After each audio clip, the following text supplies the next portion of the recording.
भाइयों बहनों, हमारे इष्ट शिवअवतार भगवान गोरक्षनाथ जी के परम आराधक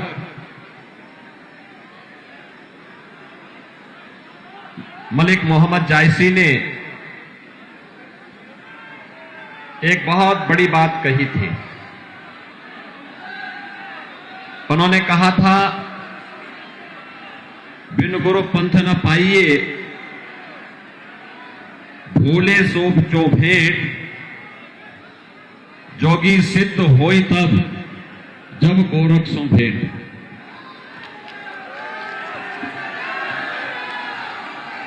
काश आजादी के बाद जायसी की इस बात को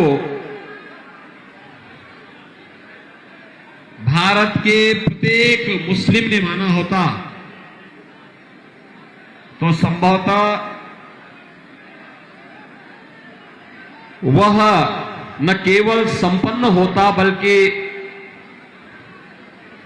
किसी भी प्रकार के आरोप प्रत्यारोप से मुक्त भी रहता।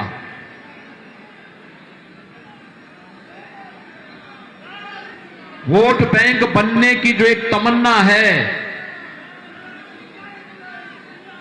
वह उनकी प्रगति में बाधक रहा है। और मुझे लगता है कि जब मैं आज तिलोई में आया हूं तो हमें उस सच को स्वीकार करना होगा, जो सत्य वास्तव में सदैव हम सब के विकास में बाधक रहा है। भाइयों बहनों, 2017 के पहले और 2017 के बाद प्रदेश में क्या परिवर्तन हुआ है, वह परिवर्तन आप में से किसी से छुपा हुआ नहीं है। मैं आज तिलोई की जनता को इस बात के लिए बधाई देता हूं कि उन्होंने 2017 में जिन्हें अपना प्रतिनिधि चुना था, आज उनके प्रयासों से आपके तिलोई में आज एक मेडिकल कॉलेज भी मिल गया है। और उस मेडिकल कॉलेज का हम लोगों ने यहां पर बकायदा शिलान्यास भी किया। 2023 में जब मेडिकल कॉलेज बनकर के तैयार होगा और उसमें पहले सत्र में प्रवेश होगा तो दशकों से, आजादी के बाद से जो आपकी एक तमन्ना रही होगी कि काश अमेठी जनपद में भी एक मेडिकल कॉलेज होता तो यहां का युवा भी डॉक्टर बनने के लिए उसे कहीं और कहीं नहीं जाना पड़ेगा, बल्कि अपने जनपद में ही डॉक्टर बनने का अवसर प्राप्त होगा। आपके विधायक ने, आपके सांसद ने आपके सपने को साकार कर दिया है। मैं तिलोई की जनता को, अमेठी की जनता को इसके लिए बधाई देता हूं, अपनी शुभकामनाएं भी आप सबके प्रति व्यक्त करता हूं। भाइयों बहनों, ये मेडिकल कॉलेज की सौगात समाजवादी पार्टी भी दे सकती थी, लेकिन उसके पास विकास का विजन नहीं था। समाजवादी पार्टी अपने एक अलग ही एजेंडे को लेकर चलती है। उनका एजेंडा ही एक अलग है, उसमें विकास की नहीं, सुख और समृद्धि की नहीं, लोक कल्याण का नहीं, गरीब कल्याण का नहीं, नौजवानों के रोजगार का नहीं, किसानों के उत्थान का नहीं और बेटियों की सुरक्षा के लिए समाजवादी पार्टी के एजेंडे में कोई स्थान नहीं है। समाजवादी पार्टी रही हो या बहुजन समाजवादी पार्टी या कांग्रेस, इन लोगों ने राजनीति की, लेकिन इनकी राजनीति का आधार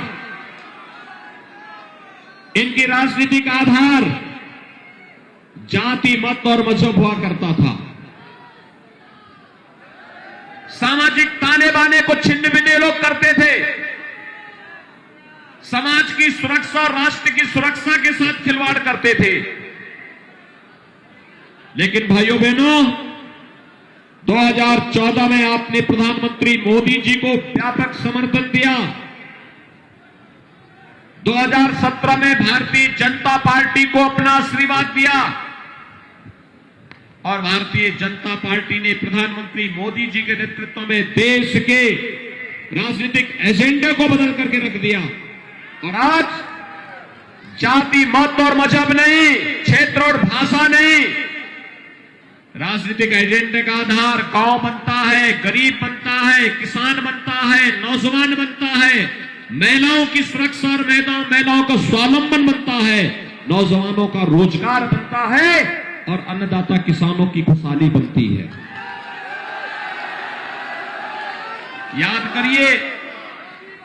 याद करिए 2017 में जब उत्तर प्रदेश में भारतीय जनता पार्टी की सरकार बनी थी, पहला निर्णय क्या हुआ था? अन्नदाता किसानों की कर्ज माफी का। 86 लाख किसानों का 36,000 करोड़ रुपए का कर्ज माफ हुआ था। बेटियों की सुरक्षा के लिए एंटी रोमियो स्क्वाड का गठन किया गया था। और यही नहीं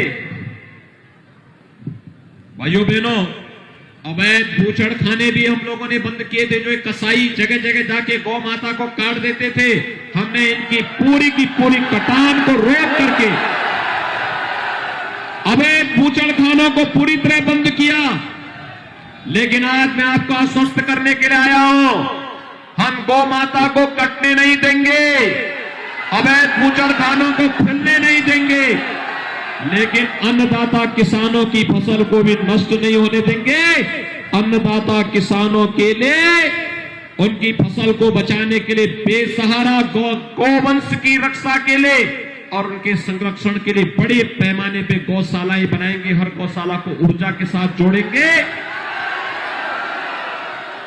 और जो किसान बेसहारा गोवंश को अपने घर में पालेगा, उस किसान को 900 से लेके 1,000 रुपए हर महीने भी हम एक गाय का देंगे।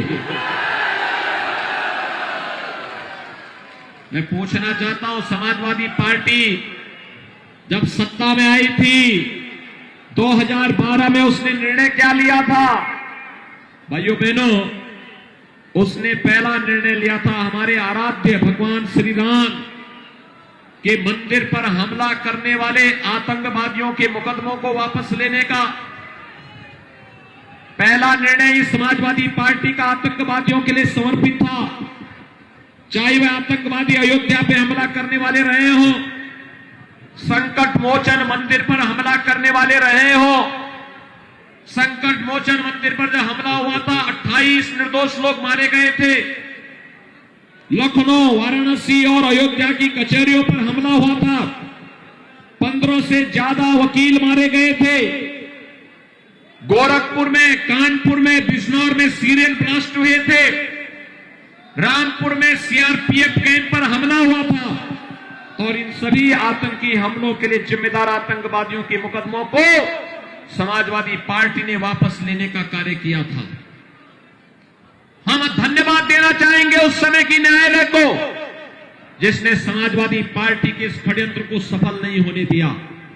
भाइयों बहनों, अन्यथा प्रदेश में आतंक का कितना रंग तांडव होता, कितने लोग मारे गए होते। और मैं इसीलिए कहने के लिए आया हूं, समाजवादी पार्टी को समर्थन देने का मतलब आतंकवाद को प्रेरित और प्रोत्साहित करना है।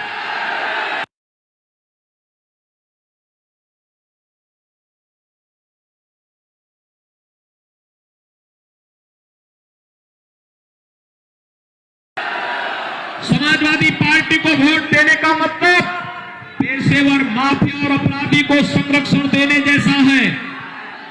और समाजवादी पार्टी को दिया जाने वाला वोट आने वाली पीढ़ी के भविष्य को बर्बाद करने जैसा है। और इसीलिए मैं आपसे कहने के लिए आया हूं,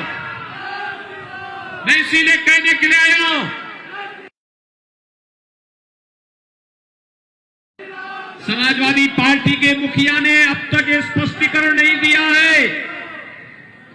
मैंने उनसे रायबरेली में पूछा था, कल वे सेम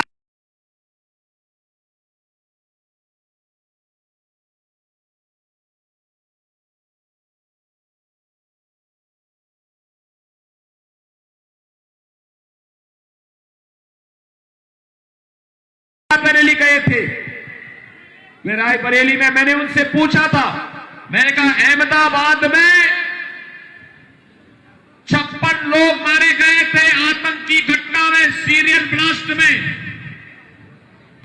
अहमदाबाद की कोर्ट ने 38 आतंकवादियों को फांसी की सजा दी है, 11 को आजीवन कारावास की सजा सुनाई है। लेकिन जो ये आतंकवादी फांसी की सजा प्राप्त हुए हैं, आजीवन कारावास हुआ है, इनमें से 9 का संबंध उत्तर प्रदेश से है और उत्तर प्रदेश में से 7 आजमगढ़ से है और आजमगढ़ में से 1 समाजवादी पार्टी के प्रचारक का लड़का भी है। यानी आतंकवादी का परिवार समाजवादी पार्टी का प्रचारक है। मैंने समाजवादी पार्टी के अध्यक्ष से यही पूछा है, वो अपना स्पष्टीकरण दे। प्रदेश की जनता पूछना चाहती उनसे कि आतंकवादियों के सपा का हाथ आखिर क्यों है सब आतंकवादियों के साथ, उन्हें अपना स्पष्टीकरण देना चाहिए। और भाइयों बहनों, क्या यह सच नहीं कि अहमदाबाद में जितने भी विस्फोट हुए थे, ये सब साइकिल में बम लेकर के गए थे? क्या ये सच नहीं है? जगह जगह प्रदेश में जो विस्फोट हुए थे, क्या इसमें साइकिल का इस्तेमाल नहीं हुआ था? और इसीलिए मैं कहने के लिए आया हूं, समाजवादी नाम है, काम तो दंगावादी है या आतंकवादी है। इसके अलावा उनकी कोई सोच ही नहीं है। भाइयों बहनों, 2017 के पहले मैं पूछना चाहता हूं आज तिलोई के लोगों से, भाइयों बहनों, 2013-17 के पहले आपको बिजली मिलती थी क्या? थोड़ा जोर से बोलना। बिजली मिलती थी? 17 के बाद तो बिजली मिल रही होगी ना। 17 के पहले बिजली की भी जाति और मचक हुआ करती थी। याद रखना, 17 के पहले ईद और मुहर्रम में बिजली आती थी, लेकिन होली और दीपावली में गायब हो जाती थी। हमने तो बिजली दी है ना, सबको बिजली, पर्याप्त बिजली, निर्बाध बिजली, बिजली देने में कोई भेदभाव नहीं किया है ना। दूसरी बात मुझे बताओ, कोरोना महामारी है, पूरी दुनिया त्रस्त है, लाखों लोग दुनिया के अंदर मर चुके हैं कोरोना से। और भाइयों बहनों, कोरोना से जो मौतें हुई हैं, कोरोना से इन मौतों के कारण पूरी दुनिया में एक भय और दहशत का माहौल है। लेकिन भारत के अंदर प्रधानमंत्री मोदी जी के नेतृत्व में कोरोना प्रबंधन बेहतरीन रहा। फ्री में टेस्ट, फ्री में उपचार, फ्री में वैक्सीन। कितने लोगों ने वैक्सीन ले ली है? पीछे तक सभी लोग बताएंगे सबने वैक्सीन ले ली है। फ्री में वैक्सीन, सबको वैक्सीन। वैक्सीन का पैसा तो नहीं लिया किसी ने? दोनों हाथ से बता करके मुझे इशारा स्पष्ट करवाइए। वैक्सीन का पैसा नहीं लिया ना? यही है भारतीय जनता पार्टी की डबल इंजन की सरकार। याद करिए, सपा बसपा की सरकार होती तो वैक्सीन का भी पैसा आपसे ले लेते और वैक्सीन मार्केट में ब्लैक हो जाती। आप इस बात को मानते हैं ना? और यही नहीं, मैं आपसे पूछना चाहता हूं, जो वैक्सीन के खिलाफ दुष्प्रचार करते थे, कहते थे कि ये वैक्सीन नहीं लेंगे क्योंकि ये तो बीजेपी का वैक्सीन है, ये मोदी का वैक्सीन है, बोलते थे ना। आज उनको बोलेंगे कि अगर मोदी वैक्सीन और बीजेपी वैक्सीन से हम ठीक हुए हैं तो वोट भी यहीं जाएगा, बोलेंगे ना। सभी लोग सहमत हैं। और भाइयों बहनों, आपने भारतीय जनता पार्टी को समर्थन दिया, डबल इंजन की सरकार बनी, प्रदेश में भी भाजपा और केंद्र में भी भाजपा, दोनों जगह है ना। तो ये डबल इंजन की सरकार हो गई। तो डबल इंजन की सरकार का मतलब आप जानते हैं, राशन भी डबल डोज का मिल रहा है ना। महीने में 2 बार राशन मिल रहा है, कोई भेदभाव तो नहीं है। भाइयों बहनों, सपा बसपा की सरकार होती, सपा की सरकार होती तो उनके गुर्गे सारे राशन खा जाते, जो दाल मिल रही है ब्लैक हो जाती, तेल को ये सब स्वयं पी जाते। और बसपा की सरकार होती भाइयों बहनों, तो वाहन जी के हाथी का पेड़ तो इतना बड़ा है कि पूरे प्रदेश का राशन ही खा जाए। लेकिन आज तो मिल रहा है ना। और हमने ये भी तय किया है, 10 मार्च के बाद सरकार बनेगी तो उज्ज्वला योजना के हर लाभार्थी को होली और दीपावली में फ्री का रसोई गैस का सिलेंडर भी देंगे।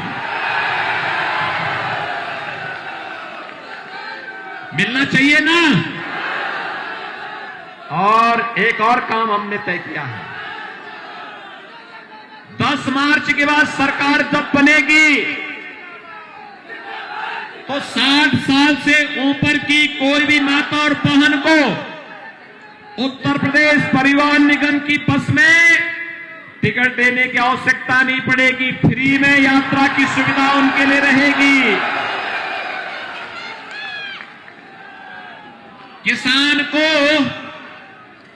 किसान को अपने ट्यूबवेल के बिल को आने वाले 5 साल में हम 0 पहुंचाने का काम करेंगे, 1 पैसा नहीं देंगे। और भाइयों बहनों, यही नहीं, पिछले 5 साल में प्रदेश के नौजवानों के लिए बहुत कुछ करने का प्रयास हुआ। याद करिए, 2017 के पहले नौकरी निकलती थी, सिपाही खानदान वसूली पे निकल पड़ता था, चाचा भतीजा दोनों वसूली में निकल पड़ते थे, निकल जाते थे ना। पुलिस की भर्ती होती थी, पता लगता कि कहीं चाचा कहीं भतीजा वसूली में लगे हैं बैठे, नौजवान के भरोसे के साथ खिलवाड़ होता था, कोर्ट स्टे करता था। हमने 5 लाख नौजवानों को सरकारी नौकरी दी, 1 करोड़ 61 लाख नौजवानों को प्रदेश में सुरक्षा का जो बेहतर वातावरण दिया। पहली बार आपने देखा होगा ना कि प्रदेश के माफिया और अपराधी गले में तख्ती लटका करके चलते हैं और कहते हैं साहब जान बकस तो अब किसी को हम छिनैती नहीं करेंगे, डकैती नहीं डालेंगे। पहली बार आपने दंगाइयों को देखा होगा जो दंगा कराते थे, पर और त्योहार के पहले कर्फ्यू लगाते थे, गरीबों की जमीनों पर कब्जा करते थे। आप उनको देख रहे होंगे, ये गले में तख्ती लटका के चलते हैं, कहते हैं साहब जान बकस दो, सब्जी बेच करके पेट भर लेंगे, लेकिन अब किसी की जमीन पे कब्जा नहीं करेंगे। सुरक्षा का वातावरण बना, कानून का राज हुआ। आज भाइयों बहनों, प्रदेश में दंगा नहीं होता, कर्फ्यू नहीं लगता। कर्फ्यू का स्थान किसने ले लिया है? कांवड़ यात्रा ने ले लिया है। और बमबाजी करने वाले कहां चले गए? अब बमबाजी नहीं होती है, हर हर बम बम का नारा लगाते हुए शिव भक्त निकलते हैं पूरे प्रदेश में। प्रदेश में एक नया वातावरण बना है, तो नौजवानों के लिए रोजगार की सुविधाएं भी बढ़ी है। और हमने तय किया है, उत्तर प्रदेश के नौजवान को स्मार्ट बनाएंगे, उत्तर प्रदेश के हर नौजवान को जो स्नातक, परास्नातक, ITI, पॉलिटेक्निक, इंजीनियरिंग, मेडिकल या डिप्लोमा का कोर्स कर रहा है, फार्मेसी का, नर्सिंग का कोर्स कर रहा है, ऐसे 1 करोड़ नौजवानों को टैबलेट और स्मार्टफोन देने का काम भी करेंगे। समाजवादी पार्टी ने कंप्लेंट की है चुनाव आयोग को, कहा एक टैबलेट और स्मार्टफोन नौजवानों को देने की आवश्यकता क्या? मैंने कहा नहीं, इसमें केवल सिपाही खानदान का अधिकार है, हमारे नौजवान का नहीं। और हमने तय किया है अभी 1 करोड़ नौजवान को दे रहे हैं, 10 मार्च के बाद सरकार बनने दीजिए, 2 करोड़ नौजवान को हम देंगे। 2 करोड़ नौजवान को टैबलेट और स्मार्टफोन मिलेगा। और भाइयों बहनों, 2 करोड़ नौजवान को ही मिलेगा, लेकिन ऑनलाइन एजुकेशन, ऑनलाइन प्रिपरेशन या ऑनलाइन एग्जामिनेशन में जो खर्चा आएगा, उसके लिए मां बाप पर कोई भार नहीं पड़ेगा, उसका खर्चा भी सरकार स्वयं उठाएगी। यही तो है सबका साथ सबका विकास का। कॉलेज जाने वाली बेटी को, जो मेधावी बेटी होगी, उसको स्कूटी फ्री में देंगे, ये भी सरकार ने तय किया है। यही तो चिढ़ है सपा को, बसपा को, कांग्रेस को, यही परेशानी है। ये पैसा कहां से आ रहा है? पहले तो वेतन देने के लिए पैसा नहीं था, अब लोगों को इतना कुछ देने के बाद भी बड़े बड़े कार्य हो रहे। मैं आ रहा था अभी, मुझे देखने को मिला पूर्वांचल एक्सप्रेसवे बन गया है, एयरपोर्ट बन रहे हैं, मेडिकल कॉलेज बन रहे हैं, हाईवे बन रहे हैं। उत्तर प्रदेश देश की नंबर 2 अर्थव्यवस्था बन चुका है, अब उसे नंबर 1 की अर्थव्यवस्था बनाना है। और भाइयों बहनों, नंबर 1 की अर्थव्यवस्था बनाने के लिए भारतीय जनता पार्टी आवश्यक है। और भारतीय जनता पार्टी के लिए अमेठी की 4 सीटों पर भारतीय जनता पार्टी आवश्यक है। और इसके लिए तिलोई से मयंकेश्वर शरण सिंह जी का भी जीतना और भारी मतों से जीतना आवश्यक है। इसके लिए मैं आज आपके पास आया हूं। भाइयों बहनों, हमारे पास पैसा कहां से आ रहा है? सपा, बसपा, कांग्रेस को लोग परेशान हैं कि सरकार तो वही, यानी प्रशासन वही, प्रदेश वही, भाजपा आई तो पैसा ही पैसा। उनके समय में पैसे का टोटा रहता था, हर जगह घोटाला होता था, गरीब को राशन नहीं मिलता था, दवा नहीं मिलती थी, विकास नहीं होता था, बेटियों की सुरक्षा में सेंध लगता था। तो मुझे एक दिन समाजवादी पार्टी के एक बड़े नेता मिले, उन्होंने कहा कैसे आपके पास पैसा आता है? मैंने कहा यार देखो, तुमने विकास कहीं कराया? उन्होंने कहा हां कराया है। मैंने कहा कहां कराए हो? तो मुझे बहस करने लगे, कहे कि आपने अयोध्या में राम मंदिर बना दिया तो कौन बड़ी बात कर दी। मैंने कहा भी बड़ी बात तो है, 500 वर्षों के बाद अयोध्या में भगवान राम का भव्य मंदिर के निर्माण का काम हो रहा है। ये बनना चाहिए था कि नहीं बनना चाहिए? अयोध्या में भगवान राम के मंदिर से प्रसन्न हैं सभी लोग, और काशी में काशी विश्वनाथ धाम, और अभी तो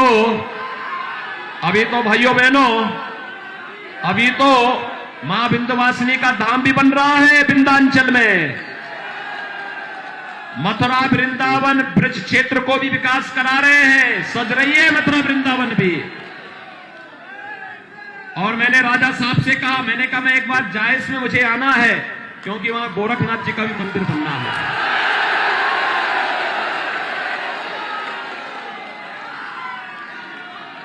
मैंने सपा से पूछा, मैंने कहा भी देखो हम तो ये कर रहे हैं, मैंने कहा आप तो बताइए आप क्या कर रहे हैं? तो भाइयों बहनों वो क्या कहे, कहा साहब विकास हमने भी कराया। मैंने कहा बताओ कौन विकास?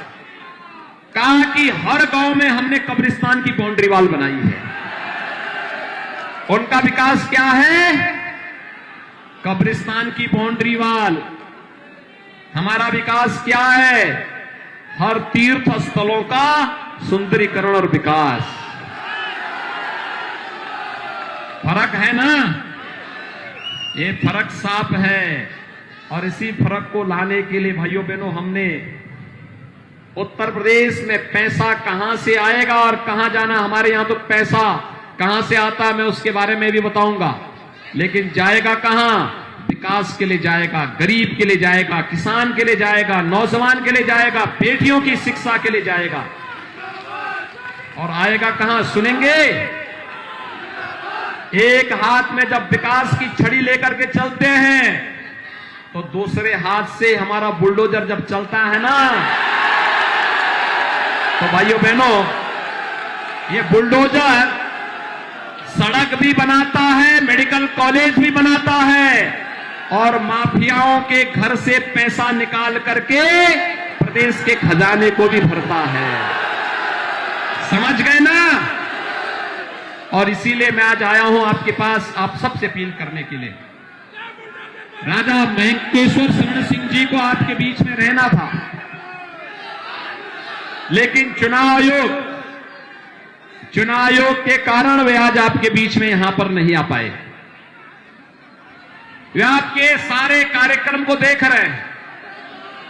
और भाइयों बहनों, समाजवादी पार्टी की हताशा और निराशा को व्यक्त कराता है, लेकिन आज आपकी जो उपस्थिति है, आपका जो उत्साह है, एक एक व्यक्ति की जिम्मेदारी है कि स्वयं राजा साहब के प्रतिनिधि बन करके एक एक घर में एक एक वोट को कमल चुनाव चिन्ह पर डलवाने की जिम्मेदारी लेनी पड़ेगी।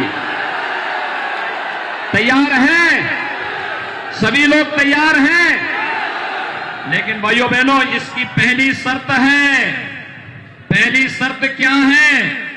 चुनाव के दिन जब 27 तारीख को वोट होगा, क्या शर्त होगी? पहली शर्त होगी, पहले मतदान, पहले मतदान, पहले मतदान। सभी लोग सहमत हैं? सभी लोग दोनों हाथ मिला करके मेरे साथ बोलेंगे, दोनों हाथ मिला करके मेरे साथ बोलेंगे, भारत माता की, भारत माता की, भारत माता की, जय श्री राम, जय जय श्री राम।